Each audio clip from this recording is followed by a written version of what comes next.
Recent move by the Wisconsin legislature is causing some outrage across the nation. Thanks for staying up late with us tonight. I'm Maria Lizignoli. And I'm Mark McPherson. State lawmakers passed the recent budget without including money to fund the Office of School Safety. NBC 15 Investigates Elizabeth Wattis has been following the topic for more than a year now. She joins us with the plea to our lawmakers from a parent whose son is one of the 17 victims who died in the school shooting in Marjorie Stoneman Douglas High. Max Schachter lives in Parkland, Florida, but when he heard a state across the country chose to not fund an office whose job it is to keep kids safe in school, he knew he had to do something in honor of the son he no longer has. There are 63 ayes and 34 noes. Wisconsin lawmakers passing a two-year budget left one particular office quite surprising, truthfully. Feeling passed over. I cannot fathom taking away what we know works. Trish Kilpin is the director of Wisconsin's Office of School Safety, or the OSS. The purpose of the office, to prevent tragedies like school shootings, provide robust training to staff, and operate a 24/7 safety tip line called Speak Up, Speak Out. Our students deserve to be safe.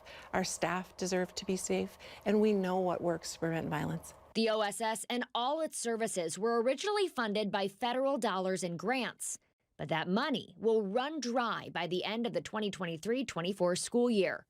This, to have it not be approved was really disappointing. Because the state cut a little more than $2 million from the budget proposal to keep services running for Wisconsin schools. You should be incredibly proud of the work that the legislature has done on your behalf. It's really inexcusable. We're not trying to reinvent the wheel here. That's Max Schachter, father to 14-year-old Alex. The sweet and loving freshman who adored marching band and roller coasters was killed back in February 2018 when a gunman entered his school, Marjorie Stoneman Douglas High, and shot and killed Alex and 16 others. We miss Alex every day, his sisters and his brother and his mother and I. This has created a hole in our life. Now this dad spends his life advocating for school safety and policy change in hopes of keeping other kids safe in class. He has started the group, Safe Schools for Alex. He's presented to Congress, leaders of federal agencies, and multiple presidents. And now his efforts have shifted to Wisconsin. I'm not a state legislator, but they need to fix it to save kids' lives. They're putting their politics above children's safety, and that's not right. It's a fight Max and Kilpin are now joining forces on, urging lawmakers to pass a new law to secure funding for our Office of School Safety. If we had one act of violence that could have been prevented, the cost of that would be so great, and the devastation would be so great that it would be a tragedy. Safety comes before education because you can't teach dead kids. And the OSS training the office has done between May of 2022 and just last month, OSS staff provided trainings in 63 of our 72 counties in the Badger State, reaching more than 6,800 people.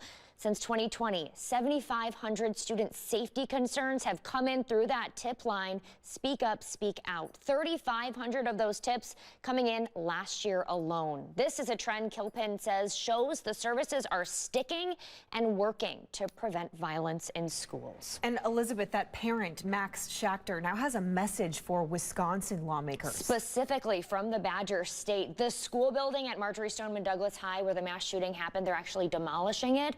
But he's inviting all Wisconsin lawmakers, bipartisan, to come and tour the site.